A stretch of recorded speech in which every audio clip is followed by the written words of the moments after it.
because the moment people say HR, two things come to mind: hiring, and the other one I don't want to mention, right? That's what people think about when they hear HR. But I'm not coming to you today in the terms of that part of HR. I'm coming to you today to talk about something that I call the strategy series. And the strategy series is really focused on how do you build your own strategy to be able to take your career, your job, whatever it is you do, to the next level. Can you all hear me clearly? Oh, perfect.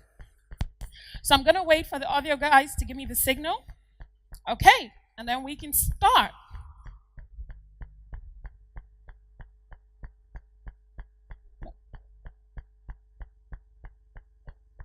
Change. Nothing will get better unless you get better. It's not about circumstance. It's not about luck. We all get the good and the bad. We all get the challenging events that arrive in our life. That's a normal part of being human. I'm talking about what you choose to do with those circumstances. If you were waiting for the economy to change, if you're waiting for your paycheck to change, waiting for your relationship to change, waiting for something to change, nothing will change. If you want change, you must change. When you change, everything will change for you. If you want better, you must be better. And when you get better, your life will get better. You must work on yourself more than you work on anything else. You must add more value to others than anyone else does. Take a step back and look at your life closely. What can you improve? Be honest with yourself. In every area of your life, what can you improve? If you're being honest, there will be many areas you can improve. If not, you're either not human or you're lying to yourself. Commit to work on improving those areas. Remove everything unimportant in your life that could get you sidetracked from your goals and purpose. Anything that takes you further away from the life you want, eliminate it. It might be TV. It might be people in your life. It might be unhealthy habits. You know what it is. Look within. Be honest with yourself. This is your life we are talking about. Nothing is more important. Be honest with yourself. Be strong. Have the courage to live the life you want to live, regardless of what anyone else thinks. Nothing will change unless you change. Nothing will get better unless you get better. It's all about you. Okay, so we're going to get started right now. So one of the things I do when I come to this is I introduce myself, reintroduce myself in a different way.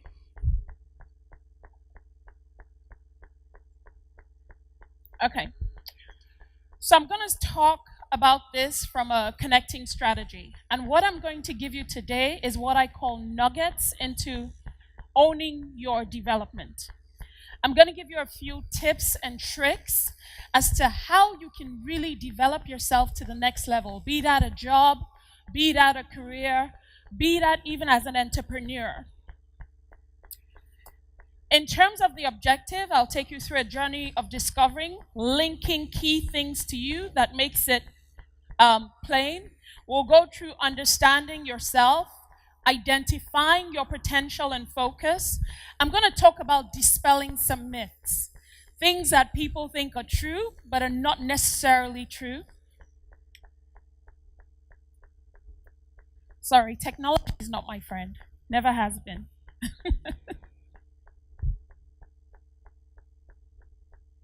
So majority of our time today, we're going to do a workshop.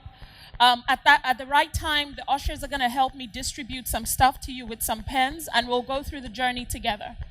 I'm going to set your expectation. I call this the procrastinator's quote because there are two parts to this quote. But everybody says Rome was not built in a day, and they use it as an excuse to procrastinate.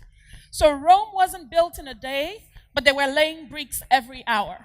So even though Rome wasn't built in a day, they were working, laying bricks every hour to build Rome.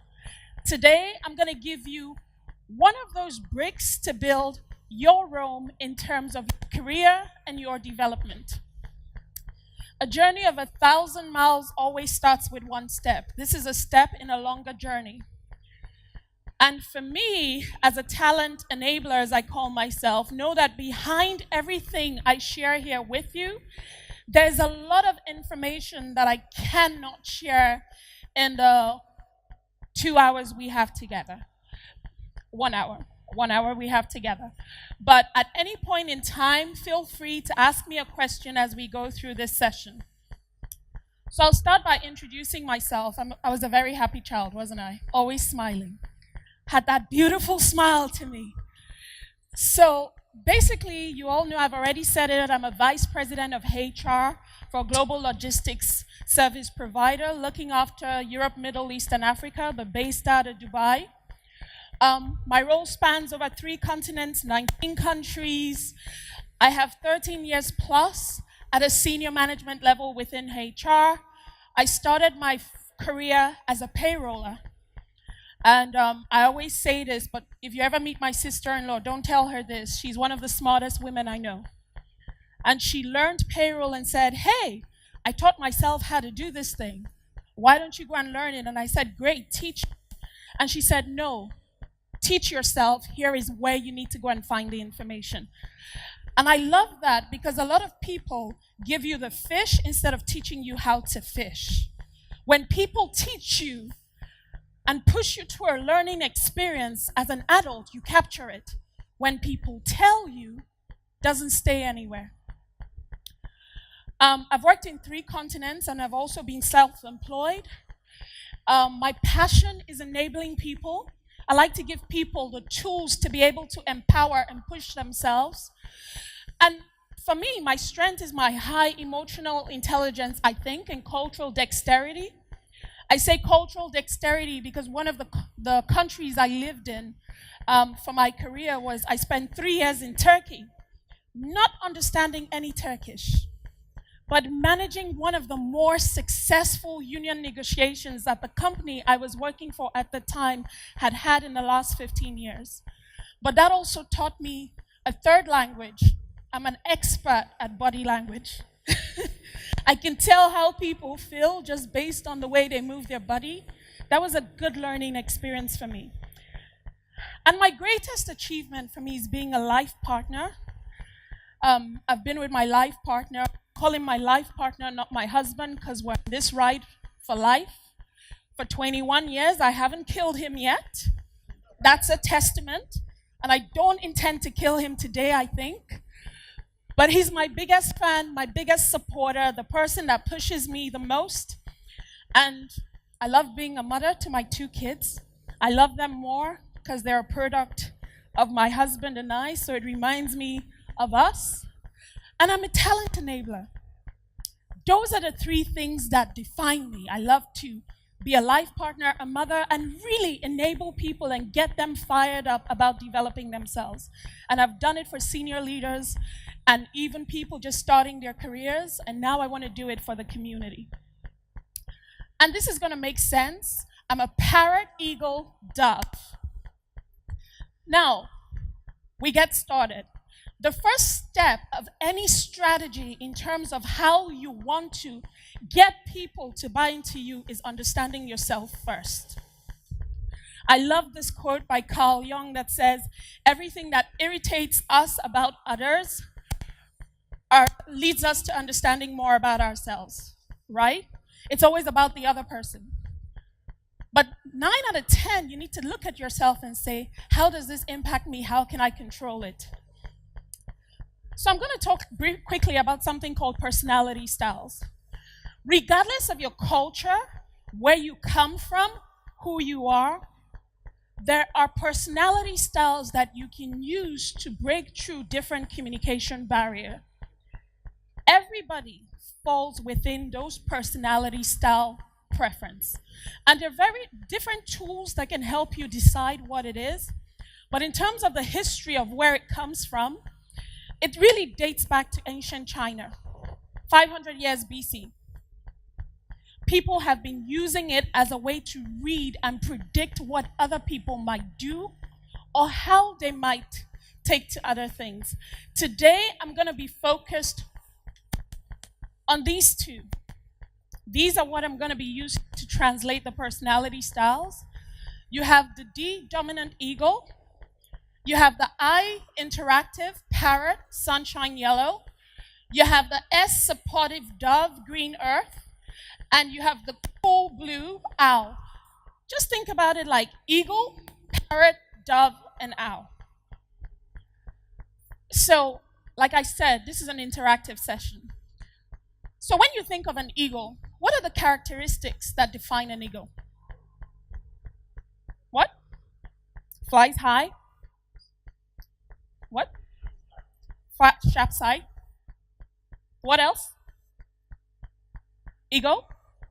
Good side. Strength. And I'm going to talk about this in work perspective, everyday life perspective. They're result-oriented, bottom line, they're direct, and they're decisive. So basically dominant, and you can see it with the fiery red color. In a work environment, when you have that person that's always saying, do this, this is how I want it done, and I want it done on time at this point, they're probably an eagle, or they have eagle tendencies in them. Parrot. When you hear parrot, what do you think of? Talkative. What else? Friendliness. What else? Colorful. I like that. Even though I'm in black, I'm colorful. What else? Optimistic, enthusiastic, motivational, social, interactive. Right? Those are all the words in a work environment that describes this style. When you hear dove, what do you think of? What comes to mind? Peace. What else? What? Singing. What? Composed. So here you have harmonious, helpful, they're a listener, and they're consistent, they are supportive. They're the ones that always think about others in the group. How can I help you? How can I support you? How is that person feeling? When you said this, or when I said this, how am I feeling about that? Everything is an emotional journey with a dove. What about owl? What? Scared. What else? A loner. What? Darkness. Okay, my husband is an owl. There's no darkness. It is detail-oriented. Have you ever heard the wise owl? You know, in all the storybooks and all the play with the animals and stuff, each time you see an owl, you always see them with a professor cap and some kind of gown, the wise owl. So they're detail-oriented, they're logical, they're systematic, and they're always questioning. And this is important because, and I'll give you a typical example. So I told you that I was parrot eagle. My husband is an uber owl. My life partner is an uber owl. So when I get an idea, I'm so enthusiastic and I'm like, oh, this is what we're going to do. This is how I feel it's going to go. And the first thing he goes is, why? Where do you get the data that supports that? Why do you think that will work? Where is your whole analysis? Now, if you look at that in a work environment and even interplay within your family and friends, you have owls and sometimes we think, this person's being negative. Why are they asking so many questions? Don't they understand it? They're bringing me down. It's not about you. It's not personal.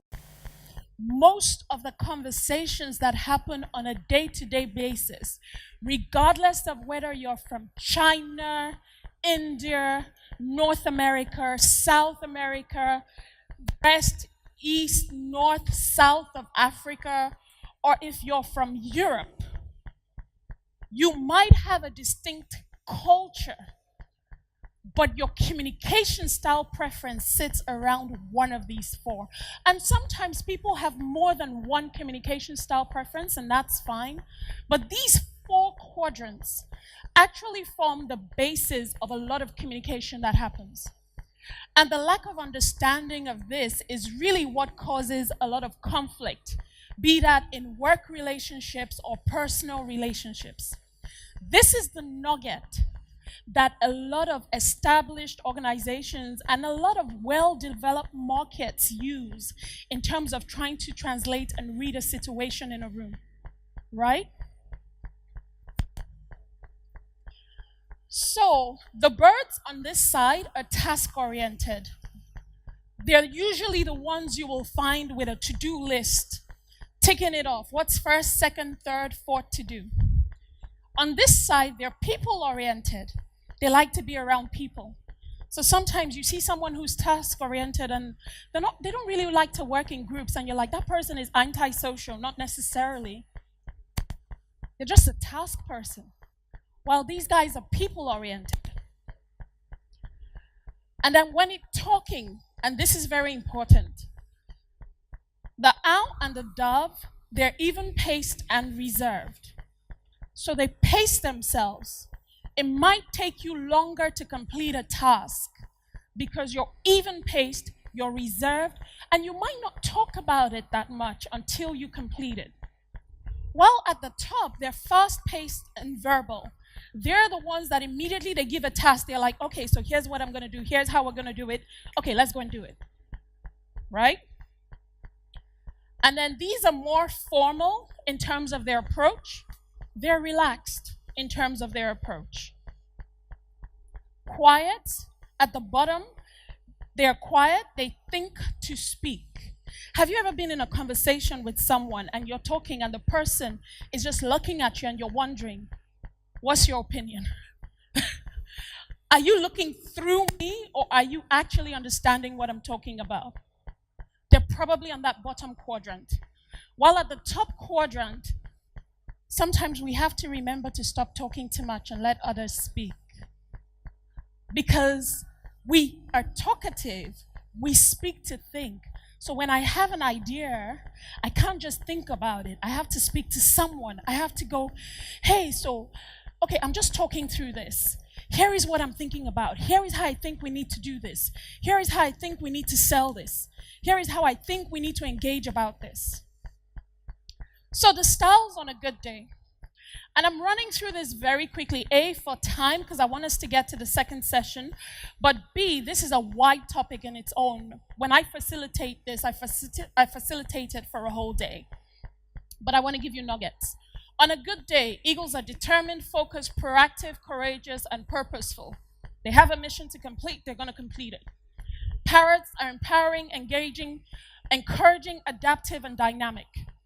They're the ones that bring everyone together. Let's walk through this.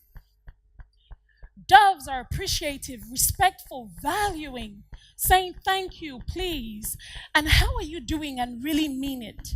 You know, some people ask you how you're doing, but it's just surface. And when you say I'm doing okay, the next conversation goes to themselves.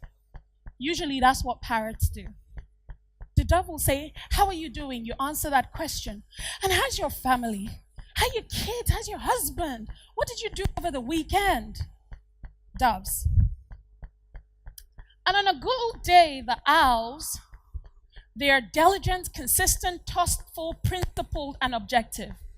You know, when they say, have you worked with that person, where every question you ask, they start with, well, the process says, and the procedure says, and according to policy, have you read a policy? A lot of them are there, right?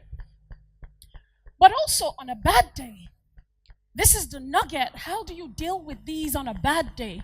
Well, on a bad day, they're very overbearing, they're directive, dismissing others' opinion. Great, great idea, but that's not what we're going to do. They're controlling. Here is what I want you to do, exactly how I want you to do it, and deliver it by this time. They make rash decisions. Something's happening, okay, let's just do this and get on with it. And it might not be the right decision, but they're having a bad day. So for them, they just want to make a decision and move on. And then they take over. How many of you know that person that you deal with, that you just tell them something, and on a bad day, they just come and take over everything? It's like, okay, I'm leading this now. You, go and sit down there. I'm taking this on. Even though you have your idea, you have your approach, but it doesn't matter. I'm taking over. I'm in charge. Right? Those are the eagles on a bad day. The parrots on a bad day, they are over-involving others. It's like, what do you think? No, let's get together. Let's have a meeting to discuss the next meeting, to talk about the meeting where we make this decision. Because I need to get buy-in from everybody, right? Everybody has to give me buy-in because I'm having a bad day and I'm so unsure of that decision. They get sidetracked. They're meant to be working on something. All of a sudden, they've moved to the other thing, while the other thing is still half done. They're lacking focus. They're losing interest and taking on too much. It's not just good enough that I have to do this project. I have to do the other 16 projects as well. The dove, they don't take a stand. They're trying to please others, right? They lose direction. They're being indecisive, and they feel very submissive. Anything you say is a yes. I don't have an opinion. The doves are the ones to watch out for, because everything you say is a yes, but they've done this. It's a yes, but I might not end up doing it. I'm just agreeing with you because I don't want to share my opinion. And the owls, they're over-analyzing. I call it analysis paralysis. It should be 150.07, but it says 150.06.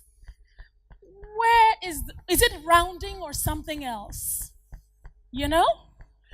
They get stuck in intellectual deadlock. Everything is now a thesis.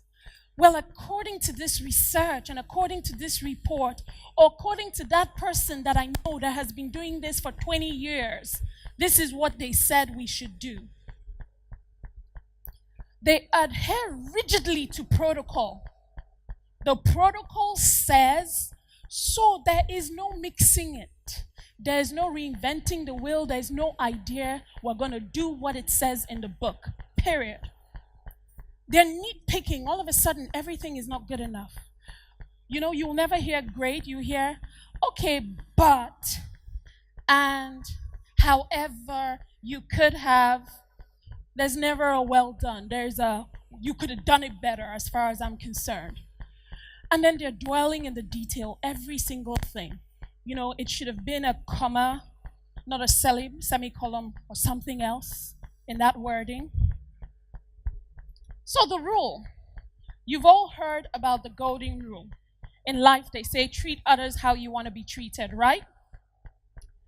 When it comes to communicating and interacting with people, to get effectiveness on a day-to-day basis on a work perspective, we use the platinum rule, which is treat others how they need to be treated.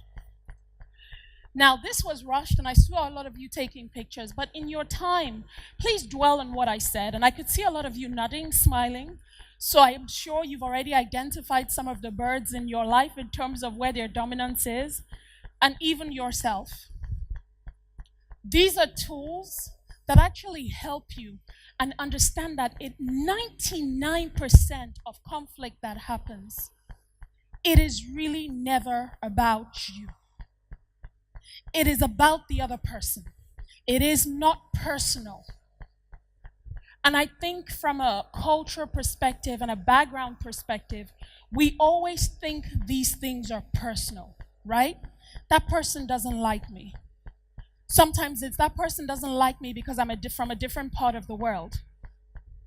Well, news flash, for most of us, from the part of the world we come from, Our people don't like us either.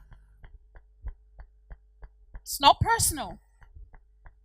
It's really about understanding your communication style preference and how you penetrate and make an impact to the person you're speaking with. Does this make sense? Did you grab something from it? Okay, we'll move to the second part, identifying your potential. I love this quote from Galileo. Man cannot learn something new. You only have to unearth what exists inside. For every single thing, your potential already exists in you. I'm talking about your potential, but I'm not going to give you potential today because you already have it. The question is whether you have tapped into it. So I'm going to talk about a job versus a career. Job is short-term focused. It's focused on earning money. It's not about what's the next thing. It's about how much can I earn. Low career growth. There's no career growth. There's no career path. There's no moving from this level to the next level. It's really about the job. You do the bare minimum. It's a job. Why am I killing myself? Right? You are uninterested in the value. What value does this company bring? What value is my manager giving me? What value? The values don't matter. It's a job. I just need my paycheck at the end of the month. You're always looking for a new job. Never enough time in your day. The time in your day is never enough because it feels like it is just so much work to get through your day. And it's a grind. It really just feels you are grinding stone against stone, and that's how it feels. Now let's talk about a career. It's long-term focused. It's always long-term focused in terms of what you do. I'll give you a typical example. Before I moved to Dubai, I was working for a different company and I was based in Istanbul. And that company at the time actually offered me another job in Dubai and a potential job to move back to Nigeria looking after West Africa.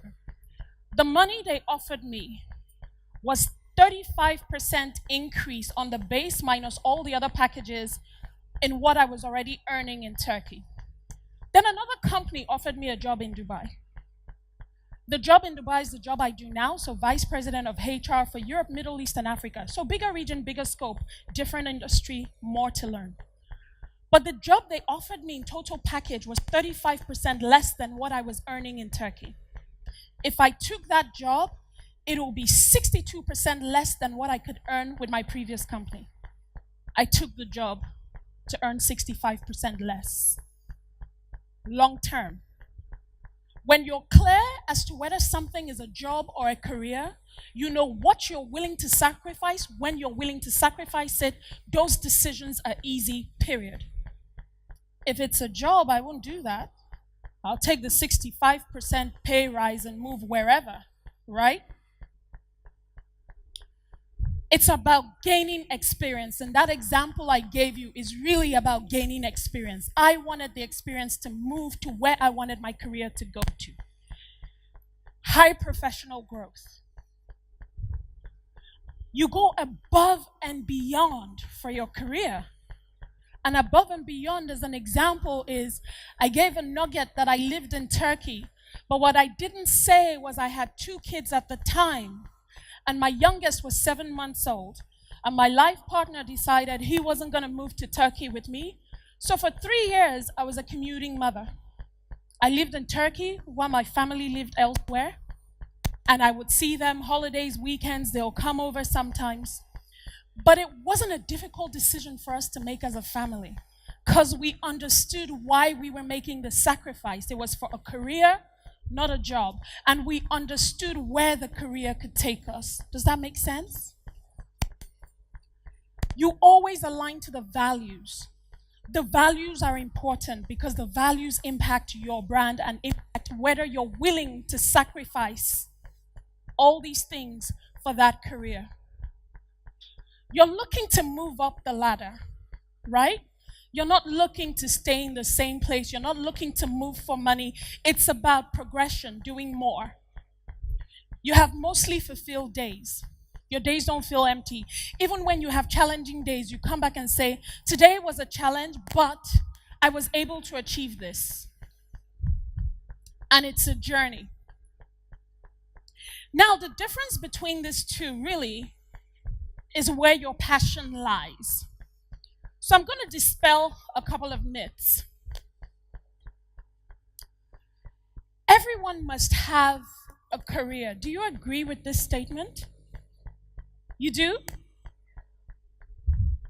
Actually, no. Not everybody wants a career or will have a career. Some people just want a job. But actually, that is okay.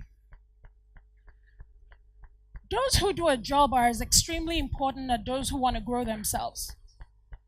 And to be honest, when you decide where you are on the job and continuum level, it makes it easier for you to manage your expectations and the expectations of those around you. So no career, does it equal no passion? No, your passion lies elsewhere. Some people are lucky to find their passion or one of their passions in the career they have chosen or the job they do. Some people's passion is to give back to society. On my free day, I want to go and work in a charity and give back for free, and I don't want anyone to pay me for that. But you still have to pay your bills, right? Bills are very important. They don't go away. No matter how much you wish them away or pray them away, you have to pay the bills. So your passion might lie elsewhere.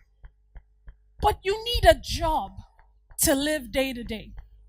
So figure out whether you're on the job continuum or you're on the career continuum. And that way, it makes it easy for the decisions you make. Once you figure that out, you manage people's expectation. More importantly, your expectations. Because there's sometimes you have conversations with other people and they'll say, it's a great opportunity, why didn't you take it? You're like, dude, I ain't got time for that. What I'm doing now pays my bills and I'm happy with that. I have other interests in life and I don't want to increase my responsibility. And that is a key to why, when you look at the developed markets like Europe and the US, in my role as HR, there's sometimes I'm sitting down with someone and I'm like, congratulations, you have this promotion. And they're like, I don't want it. I didn't ask you for it. The promotion means more responsibility, but it also means more money. But I'm happy with what I earn right now. On my free time, I go and help a charity, or I go skiing, or I do other things. I don't want more money. I don't hear that in the developing and emerging markets a lot. And one of the things I have come to realize is sometimes you give someone a promotion and then you take them from an effective person to a ineffective person, just because you gave them something that they didn't want. Figure out where you are in the job career continuum and follow those paths. Because then you know when you change jobs is for money. I'm leaving this company for that company, and the only motivating factor is money.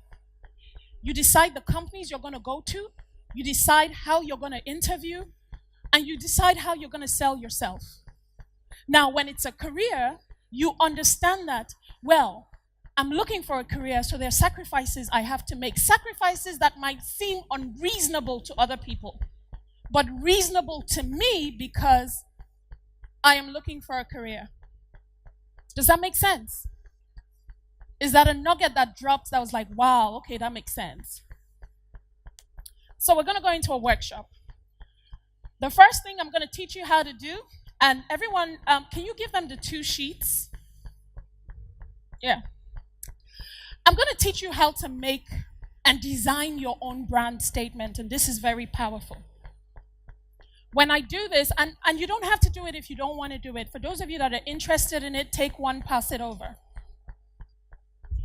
It's about selling you. And people ask me sometimes, I'm not goods or services for sale. Why should I sell myself? Absolutely, we are all selling something. The moment somebody pays you for your job, your career, your talent, your idea, you are selling something. Which means you are a brand like Coca-Cola or Nike. And the question is, how do you package yourself? How do you brand yourself? Right? And I'll give you a typical example. When I talk a lot of times, a lot of people say, well, you know, you have a career, you did this, you did that, so easy for you. I have worked as a back shop assistant. I have worked as a cleaner. I have worked as a shoe sizing specialist, measuring old people's feet. So can you relate to me? I've done that. I've made people's hair. I've taken care of people's kids on the weekend.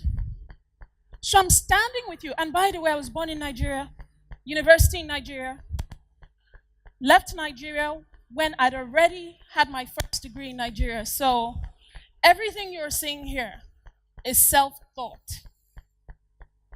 I made strategic decisions.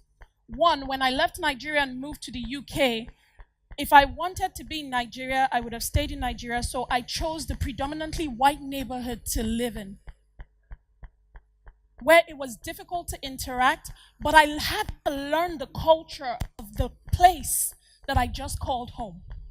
When I moved to Turkey, we didn't move to the expat community. I stayed in the Anatolia side of Turkey, where the Turks themselves live.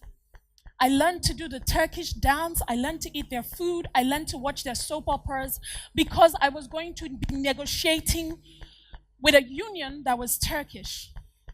The American culture doesn't help me. Neither does the British or Nigerian culture help me. When we moved to the UAE, I didn't move to the predominantly ethnic area. We found a community that had a mix of every single culture. Because the people you're competing and interacting with are not just your culture. Understand the lay of the land and penetrate. That's what you do. That's how you create and make an impact. And I had to say that because a lot of times when I do this, people are like, oh, you're a senior professional, yada, yada, yada. I'm like, no. Started just where some of you are. And these are things that have helped me, but these are also things that I use to help other people within the organizations I work for. Branding is what people say about you when you're not in the room. It's not about what people say in front of you. When you've gone for an interview and you leave the room, that is branding. And if they say this person is competent, they knew what they were talking about, then you sold your brand correctly. If they say this person didn't hit the mark, I'm so disappointed of the 30 minutes we just spent, bad branding, right? So selling you. I love this from the late Maya Angelou. People will often forget what you said, how you said it, but they'll always remember how you make them feel. Leave an impression. What you want to do is have that connection, that feeling. I remember when I used to go for interviews in the UK, in my mind, there were only two black acceptable people to be. Halle Berry or Beyonce. And depending on the company, I would leave that room and you will identify me with Halle Berry or you identify me with Beyonce. Powerful. Very powerful. Know your brand, sell your brand, understand what your market is looking for. After that, you can decide to be yourself. But at that point in time, you're selling something. You're selling you. You're selling you to a customer that needs to buy into you. So basically, when we talk about brand, what gives you joy? Passion, if it's a career, interest, if it's a job. Where you needed, career versus job, key skills and strengths. That follows for either two. In between that is your brand. If you cannot articulate your brand, if you can't sell yourself, why should other people believe you? Why should other people buy into you? In HR, your CV gets you through the door. Within the first 5 minutes, I know if we're hiring you or not. I'm going to talk to you for 1 hour. The decision has already been made not to give you the job. From that first question, tell me about yourself. My name is Nina Olatoke. I know that. I have your CV in front of me. I am XYZ years old. It's in your CV.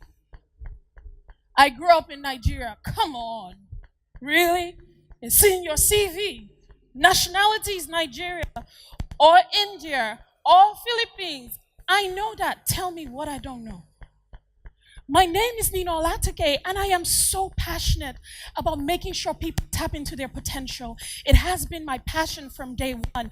And really, I like to ignite the fire with everyone I get in contact with, making them believe that they can be all they can be.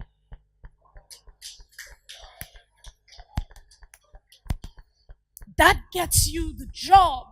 But the only way you know how to do that is to know what your brand statement is before you go in.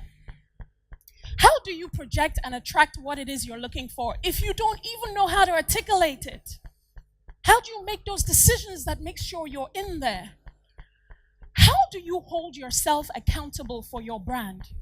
Because the moment you make your brand statement, you then make a decision as to who you portray yourself to be, right? You make a decision as to how you interact with people, how you approach people.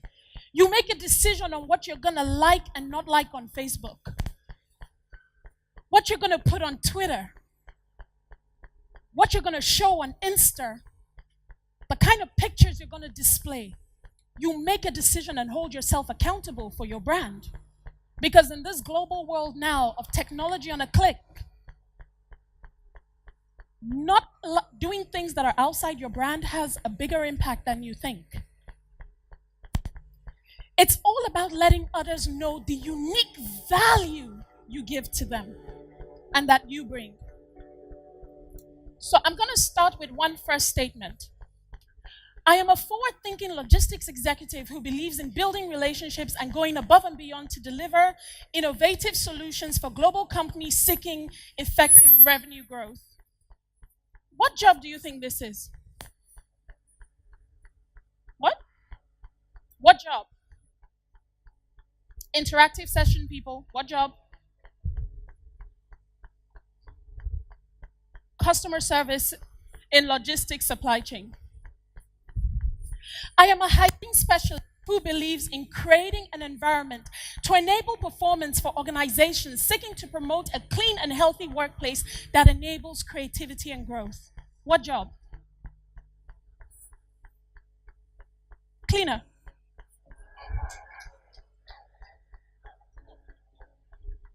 You're selling.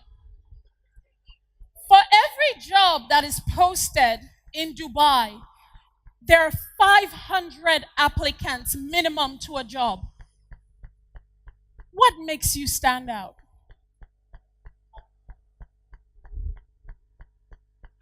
I am a passionate security personnel who believes in ensuring that those around me feel safe, welcome, and secure to go about their activities for companies seeking a welcoming, secure environment for their employees, customers, and the world around them.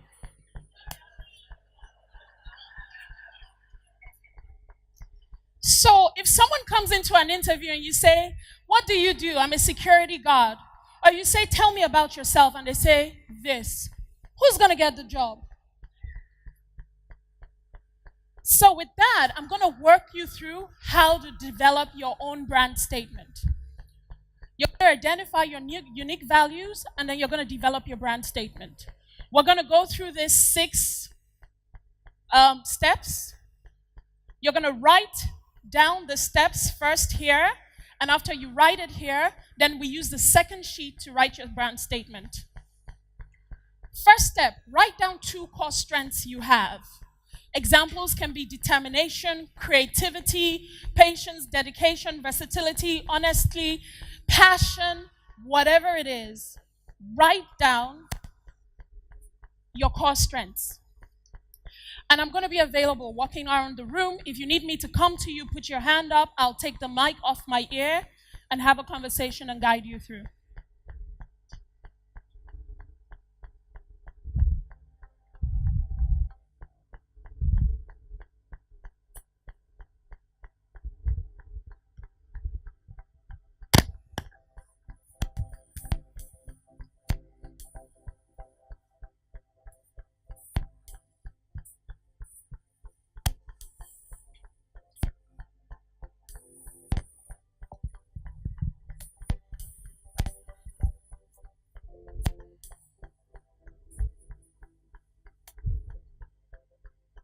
Are we done?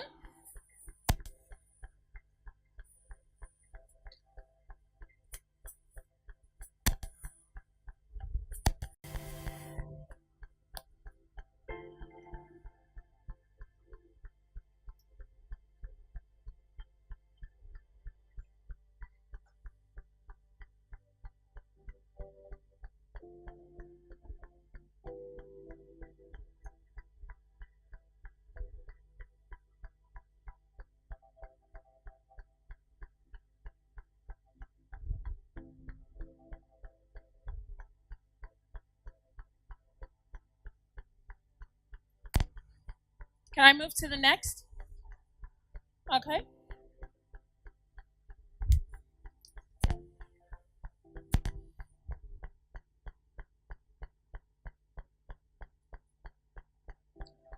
Step 2, identify your professional role.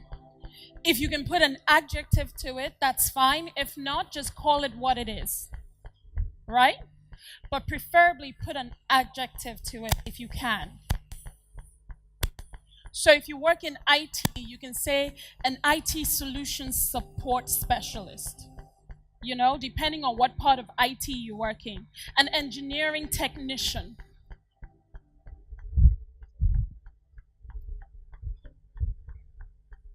Okay, good question. What if you've done multiple roles in multiple sectors? I had a CV, and depending on what it is, though, choose the role that you want to target as your career. When I was working and looking for my career, I had a CV as a payroller, a CV if I was going for a HR administrative job, a CV if I was literally going for a compensation and benefits role. When I wanted to figure out where I wanted to move my career to, and just like you, I had had different roles, different opportunities. Sometimes they didn't always fit in the same cookie box. So I literally had a brand statement depending on what I was selling that day. Right? You have to look at it like branding, marketing, and advertising. When people come to the company to sell something, depending on the company, they decide what they're going to sell. Is the same from a human perspective. So whatever that role is that you're trying to get to, pick the ones and the experiences that best support that and send out. And that's what you then tailor your brand statement to. And you can have more than one brand statement, as I just said. We're ready for the next? Oh, I had examples here. Identify your core values. What is that extra thing that you bring that holds you personally or you want to show for that job? So basically attention to detail, you know? It could be passionate about children if it's childcare, right? If it's about design or fashion design or something, you know, has a flair for bringing out the creative designs, you know, creative designs, whatever that is. Find out that unique thing and write that unique thing that steams to the core value of why you want to do this. And this is the foundation of your brand.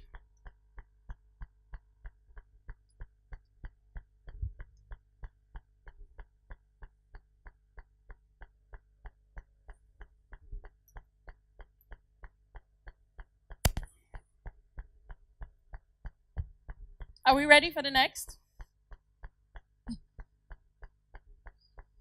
I'm being signaled to move on. I think we've exhausted our time.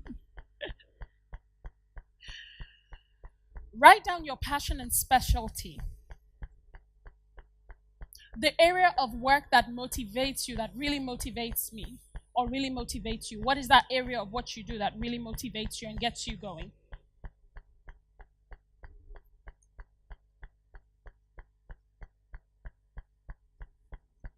It could be that you're a finance accountant, but your area of motivation is auditing, whatever that is.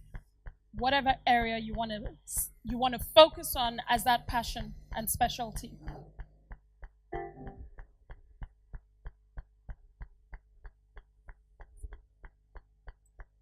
The next one is your audience. Who is it for? Is it global companies? Is it local companies? Is it companies? Is it organizations? Is it financial industries? Is it individual employers? So, i.e., parents, if it's childcare or whatever that could be.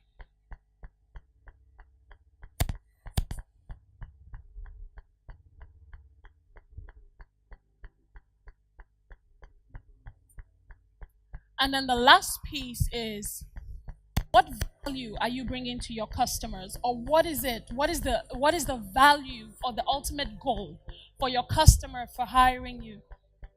So if you remember the example I gave of previously, where I said either global organizations looking to have efficient logistics services or deliver logistics services to their customer, either organizations that are looking to have a secure environment for their customer and their employees. So basically, what is it that audience, what is the value you bring to that audience?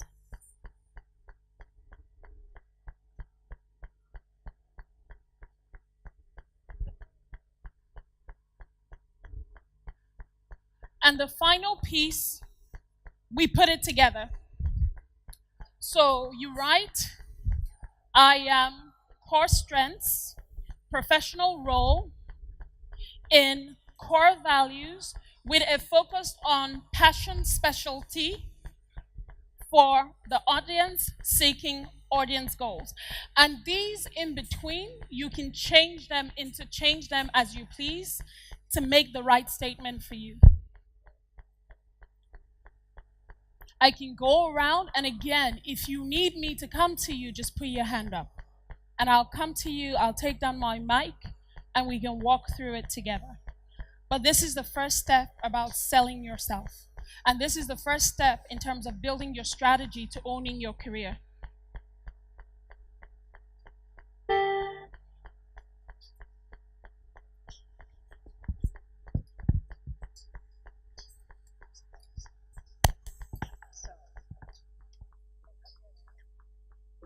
One of the characteristics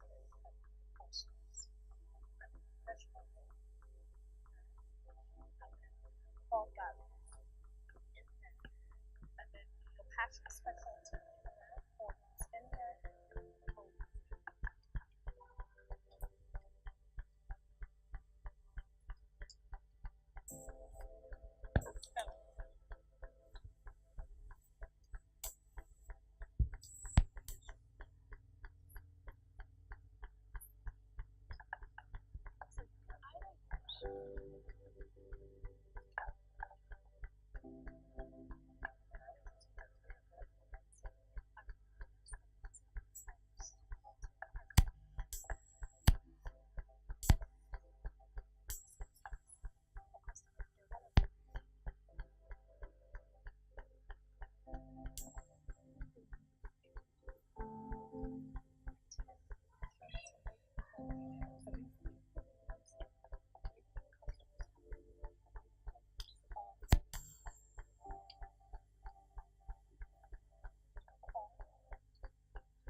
Okay. So one of the things I'll say is, the first time you do your brand statement, it might feel a bit off. It might feel a bit unnatural because this is the first time you're trying to sell yourself. Feel free to adapt it, reread it, go through it again, right? But it's important for you to understand how you sell yourself. This is the differentiating factor. Does that make sense? Did you find this session valuable? Okay, so go home, Plow through it, try and figure out how to do it. If you want to filter questions through me, when I'm not here, feel free. Harrison has my personal details, and I'm sure he'll be able to pass some of those to me.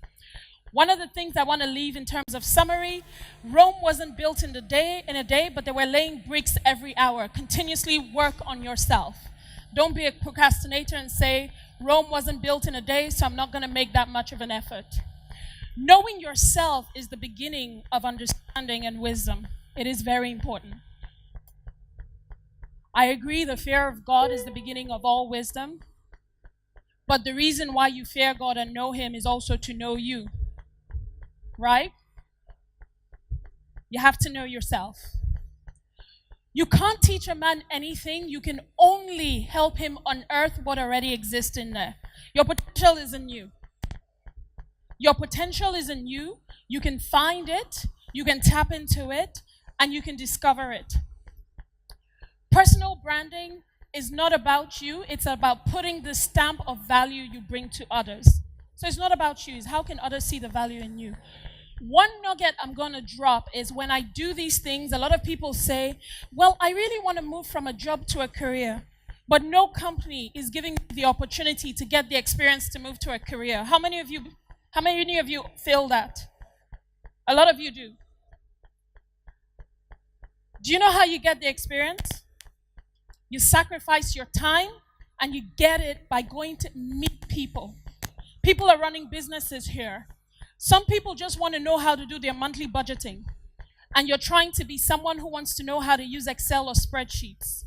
Speak to someone and say, you know what, one Saturday or one Friday afternoon a month or 2 Friday afternoons a month, I am going to come and learn from you how to be able to do this. There are charities that are looking for people to come and learn and give them time pro bono.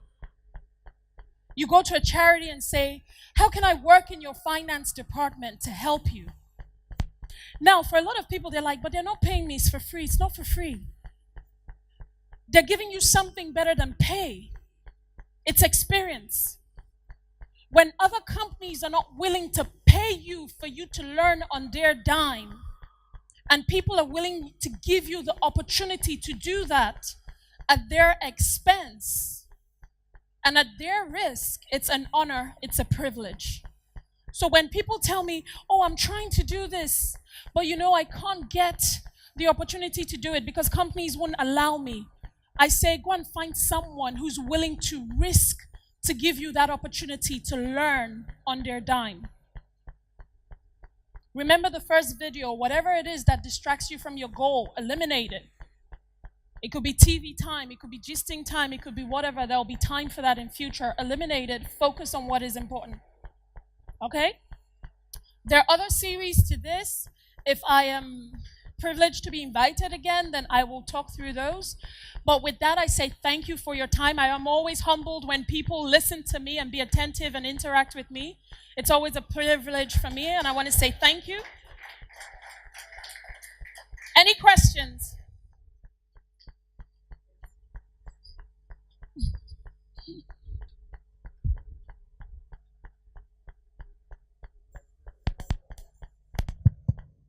Thank you, Nina. At this timing, I know we have some questions, especially about our careers or whatever we have observed during the presentation. So I want us, the forms that were given to us, please, let's look up first. Everyone look up, please. The form given to you is take home, okay? So you can keep that one. When you get home, look for a quiet place where you can assess yourself and then make sure you finish it and have something that you know will work for you, okay? But right now, this is a time for interaction. So I want you to ask our guest speaker questions bordering on your careers or perhaps on those presentation, the slides. Maybe you are not an eagle, maybe you are something. So how do you cross from maybe someone is parrot, want to jump to eagle? Who knows? So, whatever is your observation, whatever it is that is the challenge, this is the time for it now. Before she will go. Okay? Are you with me? Okay, please let's stop writing now. Please. Where is the interpreter for the French brethren? Tell him they should stop writing now. Okay. Now question time. Okay? Nina, she's ready. Thank you. If you have a question, your hands up, please. Question. Okay, yes, bro.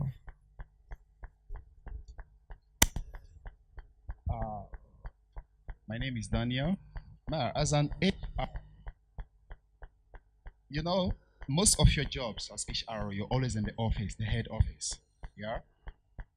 You don't see what the junior workers they go through in their various departments, kitchen offices, what have you. But you only relate with the managers, maybe supervisors, and all that. And it has come to my knowledge that some of the HRs, these managers, they tell them about the junior staffs that they believe. But they don't actually go to the junior staff. Some of these junior staff, they know better than the managers. When the managers bring some ideas within him or her and the junior staff, they know this idea is going to bring trouble. But because he hears the A, will say yes. Then when the whole thing backfires, it pours down to the junior staff. The reason I said because the junior staff will be the one to carry out all the activities. He or she comes and tell you, do this like this, do this like this. And you want to obey because they teach you that as the as junior, you just have to say yes because you don't want to prolong the issue. So you just say yes. You do the thing exactly as he or she has said it, and the end results, the next thing you get is bamboo. So how do you handle these people? Don't worry, I understand. She understands that. So that is one. Then question number 2. There are some people in the parrot category. They talk, but nothing is done, man. The other qualities you have for that parrot, you don't say it. They only talk. They talk and talk and. But nothing, absolutely no. I have one in my kitchen. He talks, he just talks and talks. I can tell. Nothing, man, believe me, nothing, absolutely nothing is done. How do you handle such people? So I'll start with your first question, and thank you very much for that. It usually takes a lot of confidence for you to be the first person to ask a question, but a question like that is so, that is so direct and brings out issues. So I want to say, I think you guys should give him a round of applause for that. So I'm going to take your first question first. First of all, I apologize that you have been dealing with what I call personnel and not HR. Because in my organization, I talk to every single employee. I'm the vice president of HR. I travel a lot. When I travel and I visit, I literally have a conversation where everybody in that location, I put them in a room. We have 15 minutes. I have a series of questions and I touch everyone. I agree with you. HR shouldn't stay in the head office. They're not HR, they're personnel. And the difference is the first word in HR is human. Right? Human. Connection. So that's the first thing I want to say. The second thing, and this is more of a cultural thing, right? I see it from a cultural background. And you almost have to, and maybe if I'm invited, I'll do a session on cultural dexterity because I think we need it. Our culture tells us when the boss talks, you say, yes, sir. Right? You don't talk back. He's a manager. But you know the thing we forget as humans? Managers are fallible sometimes. And they need feedback. So when a manager talks, you don't always have to say yes. But you don't have to say no either. And that's where the birds are important. Our culture also, for a lot of the people in the room, regardless of, and culture in emerging markets or developing markets, it doesn't matter whether it's the Philippines or whether it's in Africa or even in China. China's culture is changing a bit because now they're moving to emerging. But developing markets, our culture, and particularly within Africa sometimes, our culture and our language across as aggressive. Right? So when you're talking to a manager to point out a mistake, you don't go, I'm sorry, sir, but I think that is wrong. Oh, sorry, you just told me I'm incompetent. English is a powerful language. By you saying, I think that is wrong, you just told me I am incompetent. You've blocked that conversation. And you've also made me create a perception about you. So the conversation should be something like, that is an excellent idea. You know, I have someone that works in another company, and when they implemented that, they also added this, and this brought a lot of value. I just told him, think about it, but I didn't call him incompetent. Does that make sense? The way we talk has a lot of no, yes, but, and then our body language. So the manager is telling you that you guys need to do something, and all of you are standing like this. Anything that comes from your mouth, I'm not going to take. So even if you say, yeah, I like it, yeah, we'll do it, I'm not going to take. Your body language has already told me you're negative. But if your manager is talking and your body language is loose, loosen your body, free, stand feet apart. This is always the right body language to have if you're confused about what to do. And put a smile on your face. Tone out your brain. Think of something that makes you happy so your smile is genuine and not fake. Communication style preference is very powerful. Our language is always very direct and sharp.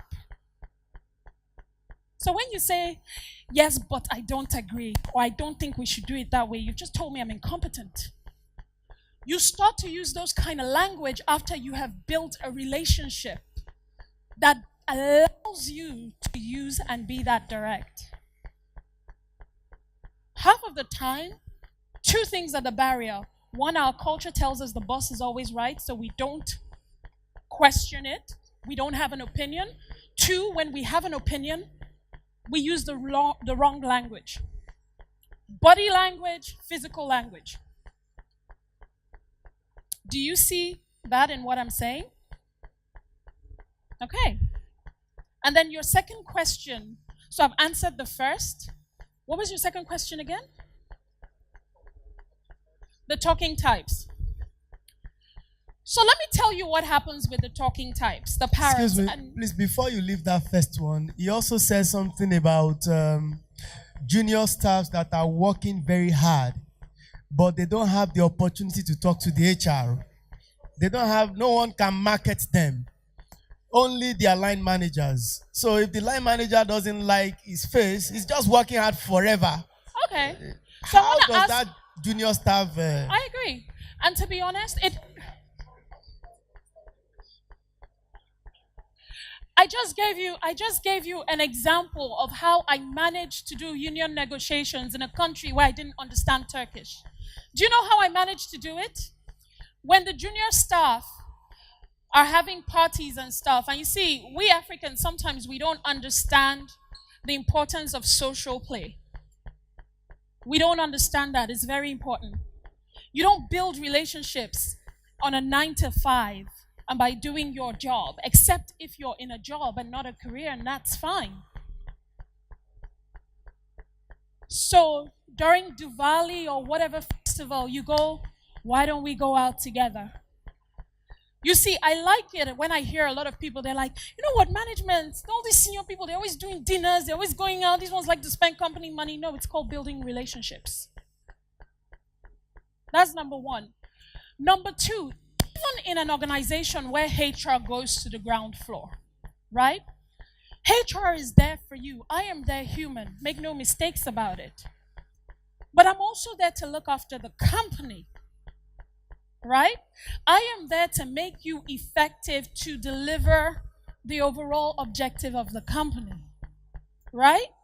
So even sometimes in organization where HR goes to the ground level, the manager is very important. So how you build relationship with your manager is important. I can tell from the conversation we're having, just by your body language and what you're telling me, is I have more experience than my manager, I know the job. And I'm better educated than him. But I'm sorry, you're not the manager. He is. So if you want more, you need to invest more. I have worked for people that I had more experience than. And you know what I did? I worked behind the scenes to make them shine. Yeah? You have to have, so that's the thing. And it's difficult for our culture, humility. Humility is a powerful word, but it's very difficult for our culture. You step back. The way you grow is by helping others. Obama, who became president, was working in the Clinton White House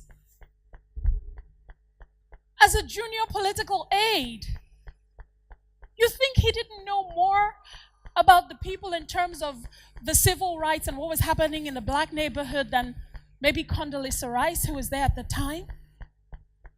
But you help other people shine.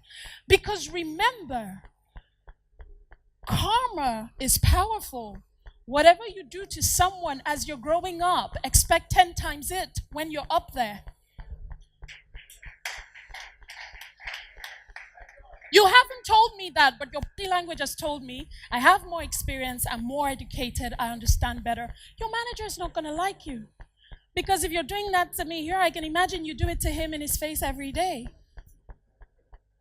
Here is my honest advice. Spend 3 months trying to build that relationship. If not, move on to another job. But take the lessons you have learned. It's 2 years. It's 2 years. Okay, so here's my advice to you. But here's my advice to you. And take that advice from someone who's an expert at this. Move to another job, but take the lessons I've told you. Do not go to that job with the same attitude, because you're going to spend 2 years building that and off you go, and you are not going to grow in your career. Humility is the first key. If you work for someone that you know more than, your job is to make them shine. That's how you build trust. That's how you get respect. That's how you get support. That's how you grow. And that's how you get promoted. If you constantly remind them of their inadequacies, you're an adversary. They're not there to build you. You're probably talking behind their backs in the coffee break. They're not there to build you. They have no time for you. If I have someone like that on my team, it's the same thing. Because I'm a manager doesn't mean I know it all. That's why you have a team. You're all meant to put the strengths together to build together. Does that make sense? Any other questions?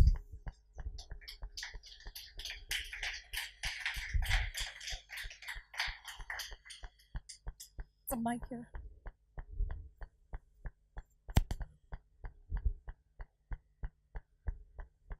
Good afternoon, everyone. Yeah, I want to talk about the DISC quadrant. Sorry, the what? The DISC quadrant that Okay. you just showed us. I can see that you already compartmentalized the personalities. So is it possible that we have people with mixed personality? And second, as an HR professional, what do you think a candidate should answer or respond to when doing a personality test? Okay. What do you watch out for? In a personality test? Oh, two good questions. And maybe I didn't make it clear during my session, but yes, you can have more than one personality. Sometimes they're on the same level. It's very rare, but sometimes you have a dominant personality. So for me, I am dominant parrot, but on the scale, my eagle is just right below my parrot. So it's very easy for me to flip from this happy-go-lucky person, yeah, to, no, this is what you're going to do, this is when you're going to do it. And then I also have a dove. So I have 3 birds. I have 2 dominant birds and 1 semi-dominant bird. I do not have an owl. I'm married to a big owl, but I do not have an owl in me. So sometimes our conversations are very interesting. And then in terms of a personality test, the biggest mistake people make is because they know it's a personality test, they work against themselves. You know why? By trying to cheat the test.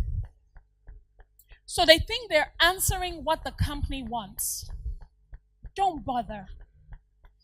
In every personality test, so like for the DISC, for instance, where you have, in the DISC, you have about 180 questions that actually spit out your DISC profile.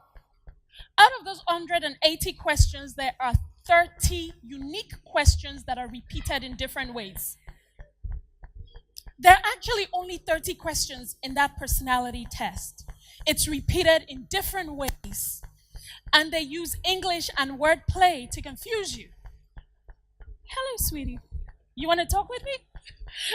So 9 out of 10, what happens is by cheating it or trying to cheat it, you do yourself harm.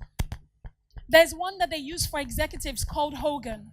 In total, the Hogan is about 800 questions over 3 different personality segments. In each personality segment, one has only 20 unique questions. The other one, which is the dark side report, which has the most questions, actually only has 25 unique questions. Don't cheat. On a personality test that they're trying to spit out, be as honest as who you can be as yourself. Because the only people that can cheat it is a specialist. I can. You can't. Is that a fair enough answer? Don't cheat it. Because if you've been getting those personality questions, be yourself as much as you can be. Because by cheating it, it shows something else sometimes. And who knows, maybe they're looking for an eagle and you're trying to be a parrot.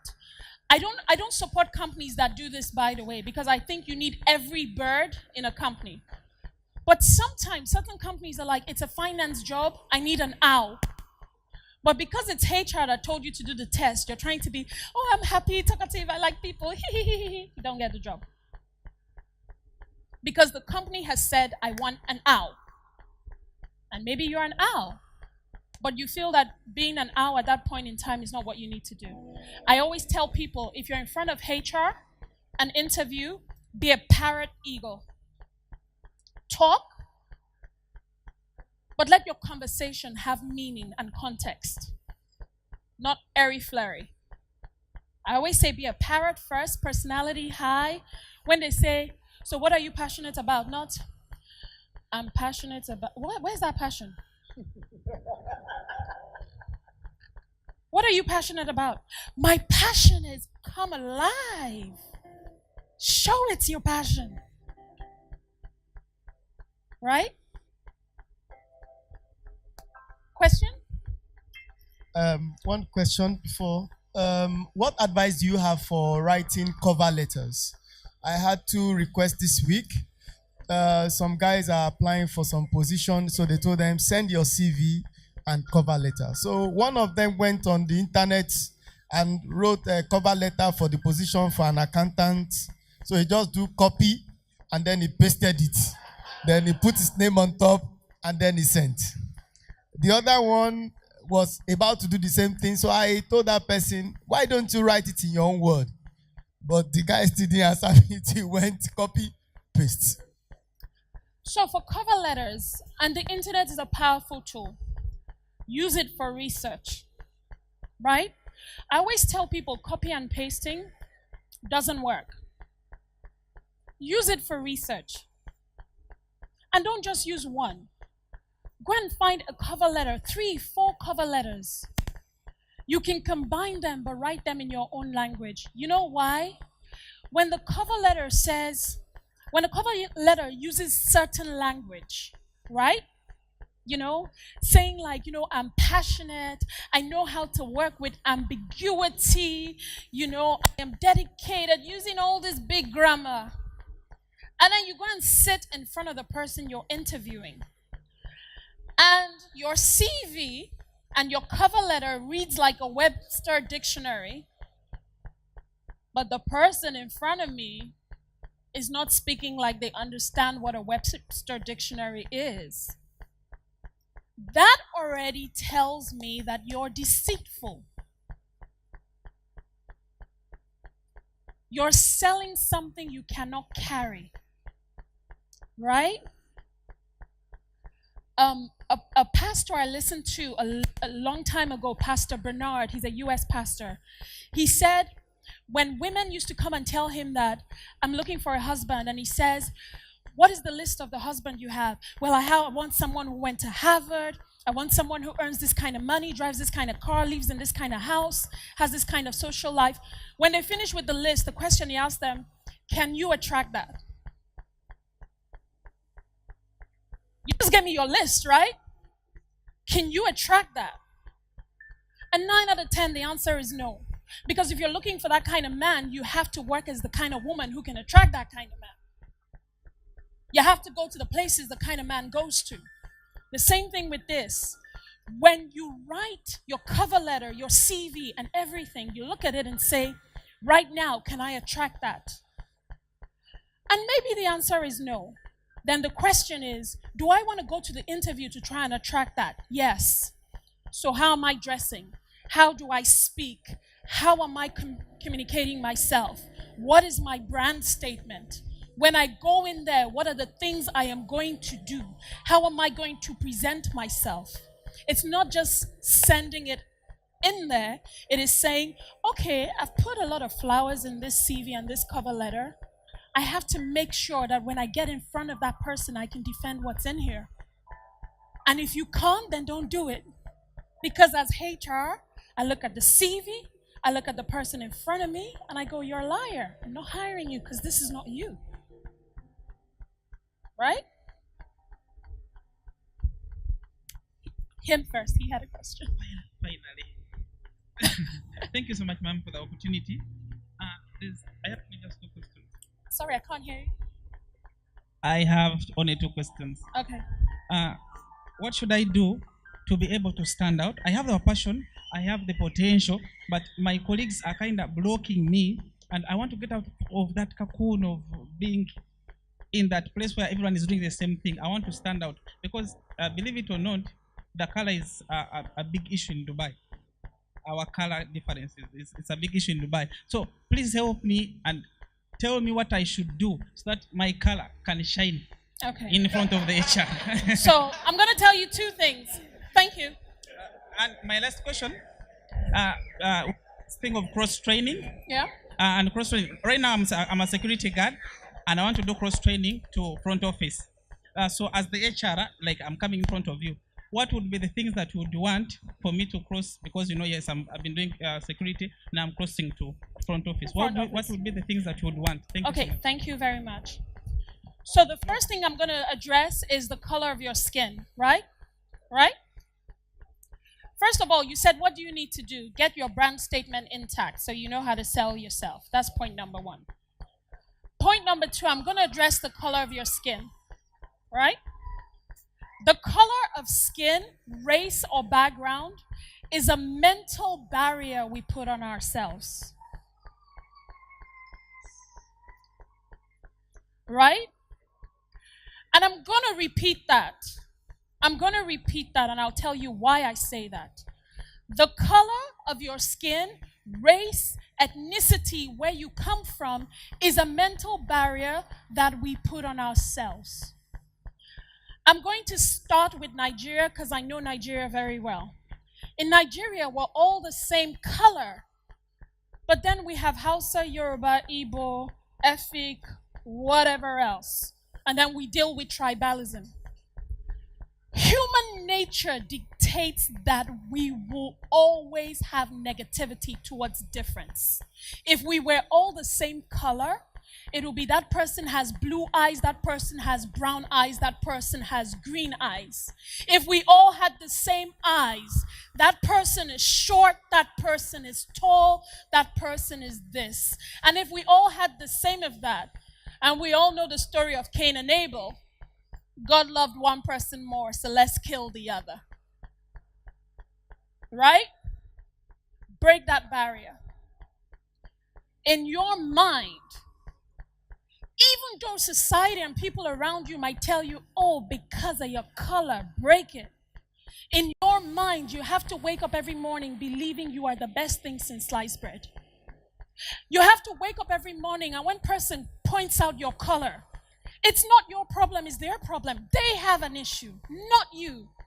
Because you know you are beautifully, wonderfully made, and nobody will determine your destiny because of your color, just you. I have been in situations where my color was hugely pointed out to me. And I walked away because it wasn't my issue, it was your issue. Because obviously, my color intimidates you, as beautiful as I am. Your problem, not mine. Do you understand me? Break that barrier. It's a barrier, yes, sometimes society puts, but if you buy into it, it then focuses on everything you do. Every day I get asked, are you Nigerian? And I'm like, yes. They're like, really? Yeah. Because I refuse to carry myself as someone who is stigmatized by her color or where she comes from. I hold a Nigerian passport. I don't hold a foreign passport. And I tell people I am Nigerian and proud.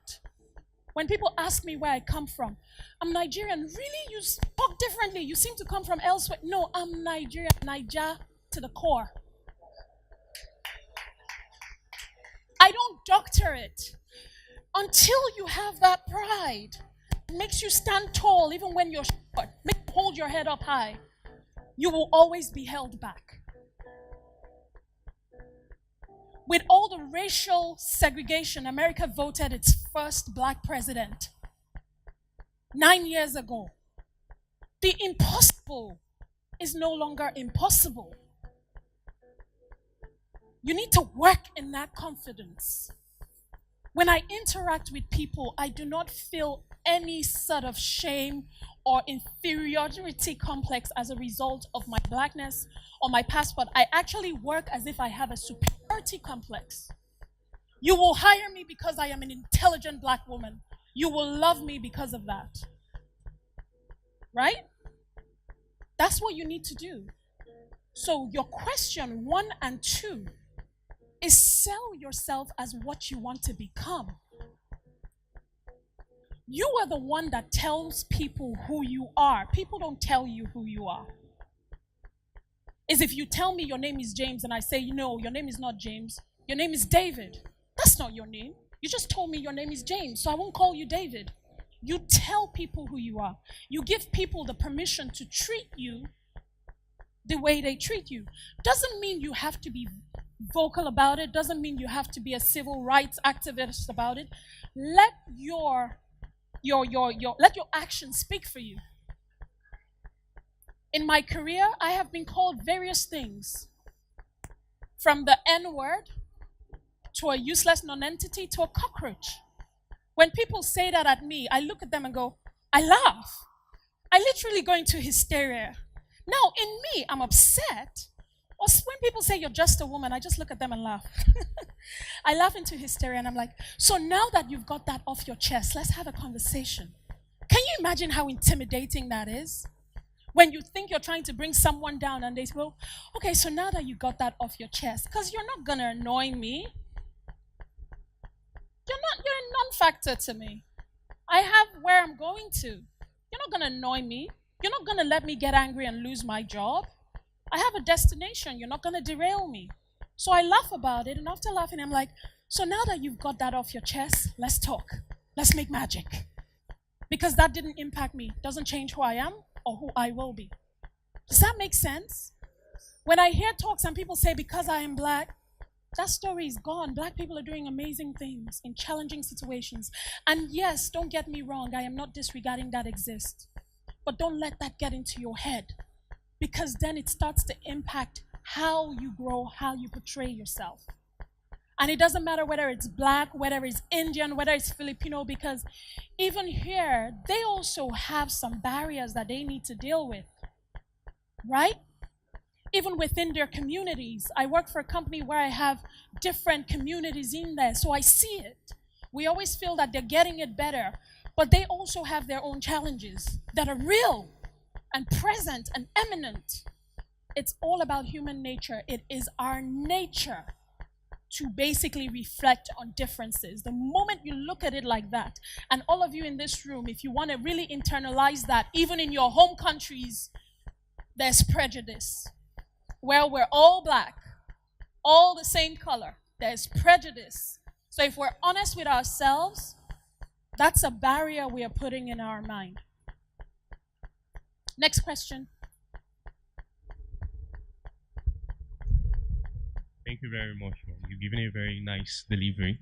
The question I would ask is, if you're working in an organization with the mindset of building a career, but the treatment you're getting is such that is meant for a job, where there are no room for career development, personal development, and things like that, and then you're forced to change jobs, and it's now tending towards inconsistency, and it's telling on CVs that why is this guy changing job every now and then? What would you advise someone to do?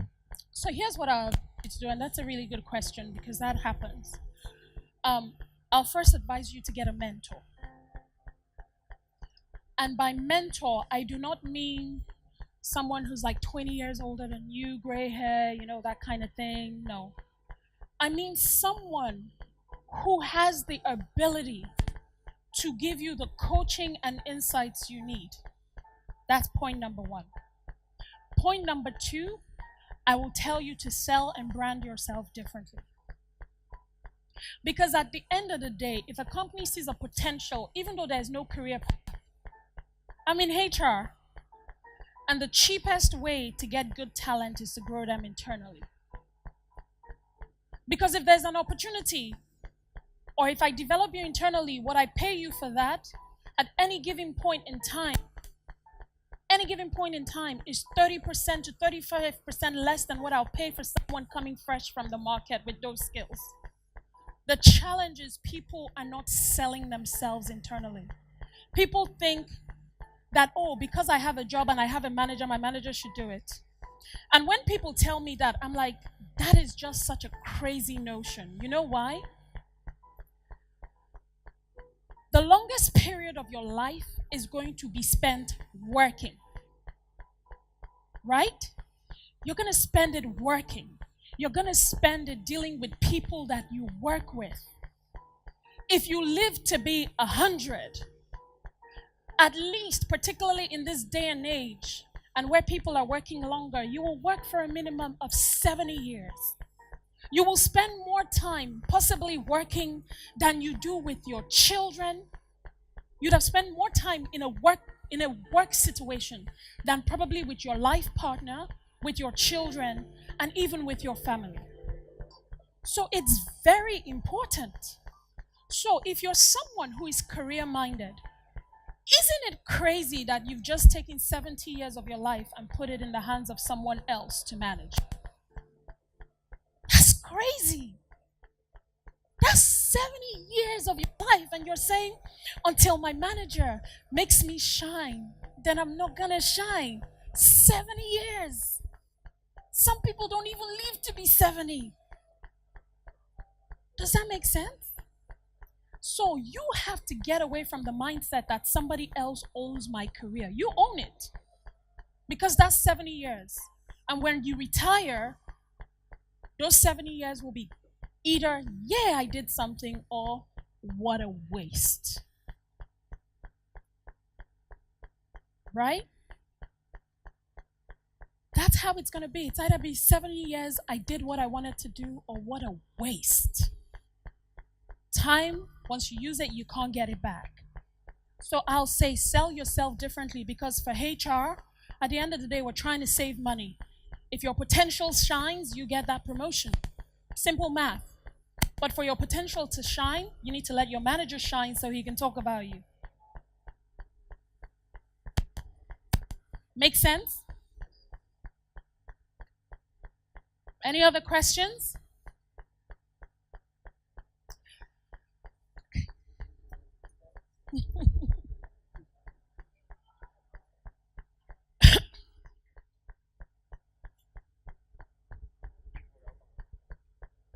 Hello, good afternoon. Good afternoon. I work in a sales and customer service position, and we have a boss who's an eagle.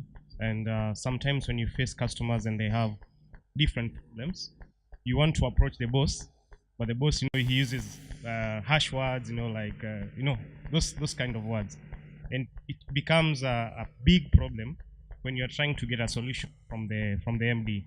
So I just wanted to know how I can better know how to approach him to get the solutions out of him, because he has experience. What bird do you think you are?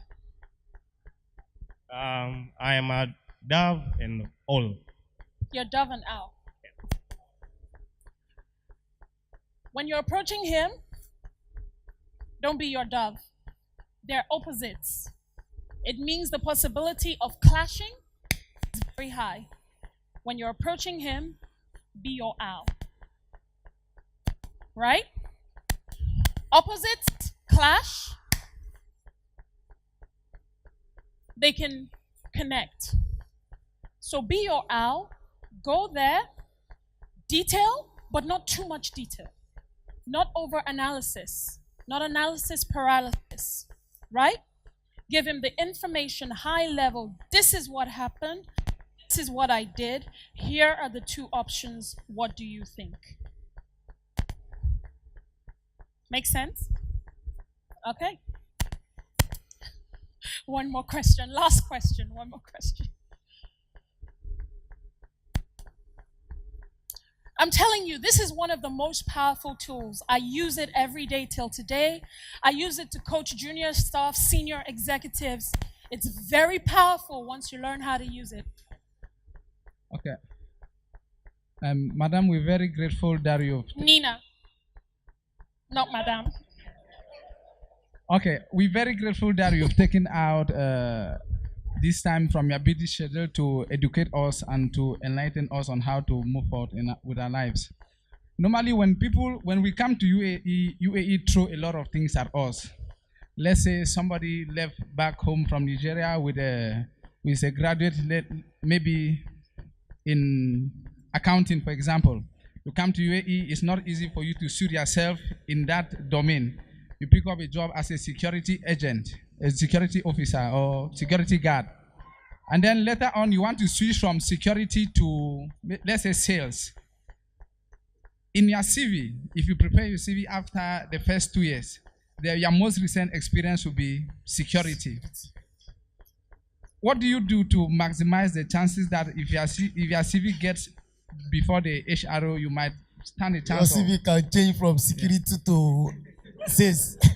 Big problem. So that and you know what, Pastor's right. There are two points to that. One, people can change their CVs. Secondly, the moment you came to the UAE, you knew that you wanted to work in sales, but you got a security job. When I first moved internationally, I was a law graduate. My first job was a cleaner and a sales assistant in a shop. But then what you do is you find avenues to apply yourself. And I don't want to use the term for free because it's not starting small businesses, right? Speak to one of them. Why don't I work as a salesperson for you for 6 months? Or for 3 months, just give me small thing here or there. Or you know what, I'll do it for free. Because at the end of the day, it's not free. You're gaining experience. You can use that experience in your CV. I tell people the easiest way to build experience in a situation where you can't get paid for that experience is to focus on gaining that experience and not focusing on being paid for it.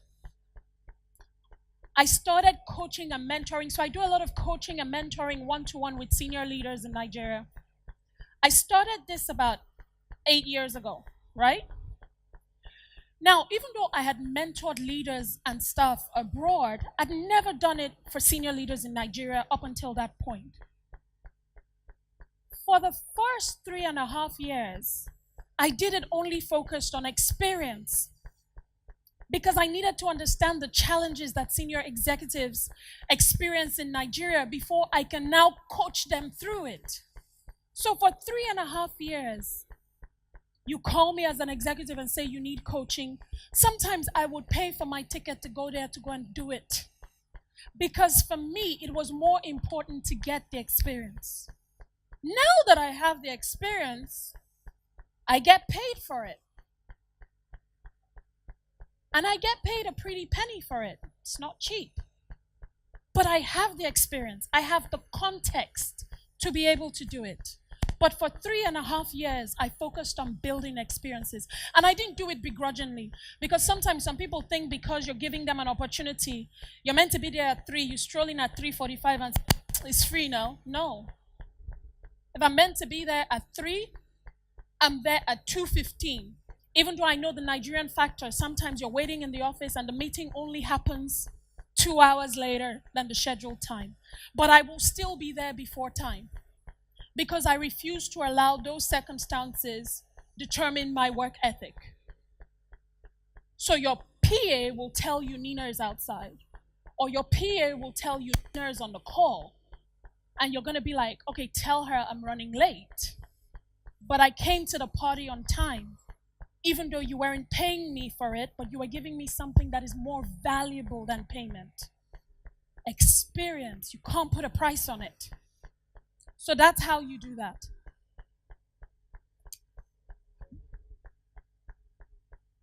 I think at this point we need to stand up and give her a standing ovation.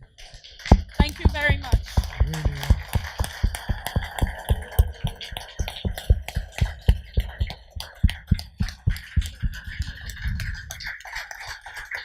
So thank you once again, Nina, for coming. Thank you for having me. So on behalf of RCCG Events, we say thank you for your time. And I believe that every one of us present here today have gained 1 or 2 things, especially those that want to cross from security to sales. What she's telling you in a breakdown is that you can write a letter to a company, tell them you will work for them for free. It's not free. Yes, look for your free time. I will be coming every Tuesday and Wednesday to work with you for free. If you do that for 3 months, of course, in your new CV, you now put there, I've worked with Mark and Spencer for 3 months. So it will not be ordinary security to sales. God will help us. Amen. So once again, thank you for coming. At this time, we are all at liberty to go. Thank you for coming. Until next month. Thank you. Thank you, Nina.